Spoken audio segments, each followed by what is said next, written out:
importante. Né, princesa? Então vamos lá. A gente, quando vai estudar trigonometria, uma das nossas bases de estudo é o ângulo. Lembra que trigonometria, quando se fala do triângulo retângulo, é a relação entre ângulo e seus lados? Sim? A gente vai começar a falar muito de ângulos a partir de agora. Então, antes de falar de ângulos, vamos lembrar o que é ângulo e alguns assuntos básicos e importantes. Primeiro, o que é o ângulo? O que é ângulo? Olha, estranho, até o bicho. Ângulos é a região limitada entre duas semirretas. Qualquer abertura formada entre duas semirretas forma um ângulo. Ângulo está presente em quase todas as situações, tá? Por exemplo, a forma como está a sua perna agora, ela está formando um ângulo, tá?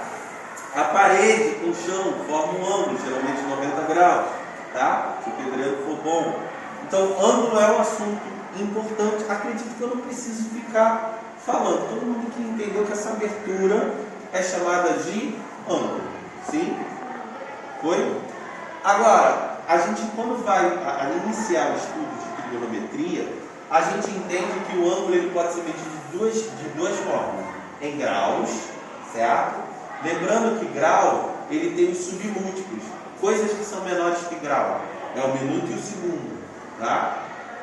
E em radianos. Professor, o que é isso que eu não estou entendendo? Gente, tudo na matemática que pode ser medido tem um sistema de medida, certo? Quando eu quero falar de tempo, eu posso medir tempo? Posso.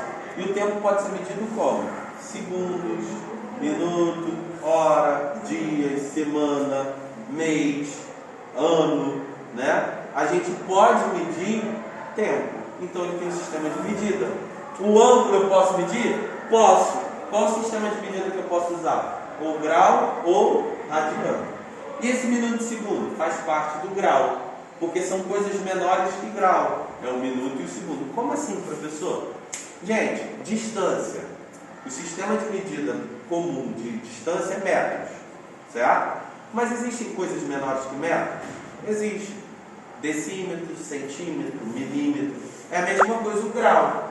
O grau é o nosso sistema de medida. Mas existem coisas menores que grau? Existe. O minuto e o segundo. Tá bom? Que não tem nada a ver com o tempo que vocês estão pensando aí. É outro minuto e segundo, tá? O tio pode continuar? O que eu vou fazer aqui nessa parte? Eu vou te explicar como surgiu a ideia do grau.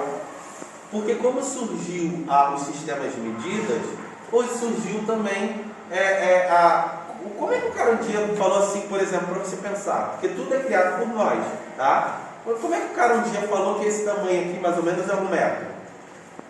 Foi do nada? Veio de Deus? A partir de hoje isso aqui é 1 metro. Não, foi o homem que criou. Isso aí é até um sistema de medida criado na França, onde um rei pegou uma barra de bronze e falou assim, a partir de agora tudo vai ser medido com isso aqui, 1 metro. Aí se chamou de metro. E até hoje a gente usa.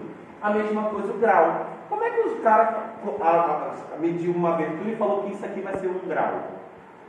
Sabe como? Ele pegou a circunferência e dividiu ela em 360 partes iguais. A circunferência, imagina ela, uma pizza. Ele pegou e dividiu isso em 360 partes iguais.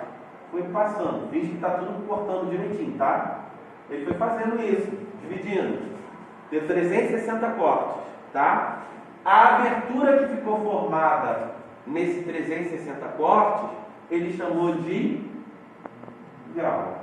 Deu para entender como surgiu o grau? Ele pegou a circunferência e cortou em 360 partes iguais. Essa abertura foi chamada de grau. Deu para entender? Agora, como surgiu o radiano? Ele é um pouquinho mais complicado de entender. O que o cara fez? Ele traçou um raio, certo? De medida 1 centímetro. Tá? O raio, por exemplo, 1 centímetro. E traçou outro raio com 1 centímetro, de acordo que o arco também medisse 1 centímetro. Deu para entender? O raio que ele traçou o raio de 1 centímetro. Sim? e aonde o outro raio batesse no arco, porque você sabe que o pedaço da circunferência é arco, né? Aonde o outro raio, que é, né, batesse em 1 centímetro do arco também. Então vai ter 1 centímetro aqui, 1 centímetro aqui, 1 centímetro aqui, certo? Essa abertura que se formou, a partir de agora ele chamou de radiano, que a gente chama de pirrádio. Deu para entender como surgiu o rádio, o birradiano? Sim? Então o grau surgiu assim: peguei uma circunferência e dividi em 360 partes. Esse pedacinho formado foi o que se chama de grau, tá? O birrádio, o radiano não. Ele pegou uma circunferência, traçou um raio e traçou outro raio, aonde pega o arco igual ao raio, mesmo tamanho. E aí essa abertura que se formou, ele chamou de birrádio, ok? Ou radiano. Tudo bem?